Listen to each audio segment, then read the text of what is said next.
So when it comes to rebates, there's four basic things that you need to remember in order to be successful. Number one is you got to look, you got to ask what rebates are available. A lot of people just fail on that. So you find out through your electric utility, you find out through your gas utility, you find out through the state, through the federal government. There's lots of rebates and incentives out there, but you got to look for them. You got to know that they're there.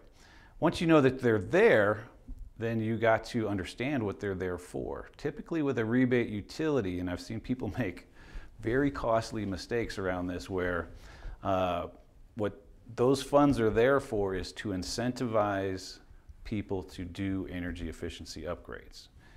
If you make the decision, issue a PO that you're going to do an energy efficiency upgrade and then contact the utility, you're not getting a rebate because you've already said, I'm going to do this.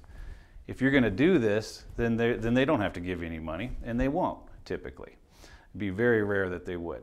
But a lot of people make that mistake. So the whole point of a rebate is to incentivize you to implement something. So you have to evaluate a project, put it in front of the utility and say, if I can get a rebate that would help me with this, it's going to help push this over the line and maybe we can get it done.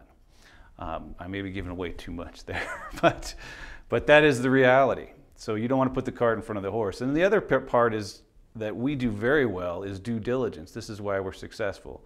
We do an extensive amount of baselining and measurement and monitoring. We take that information, we model it in a way that's clear and understandable to another engineer who's going to be looking at this rebate application and evaluating it to see if they believe it. So it's independent third-party verification of the work that we do.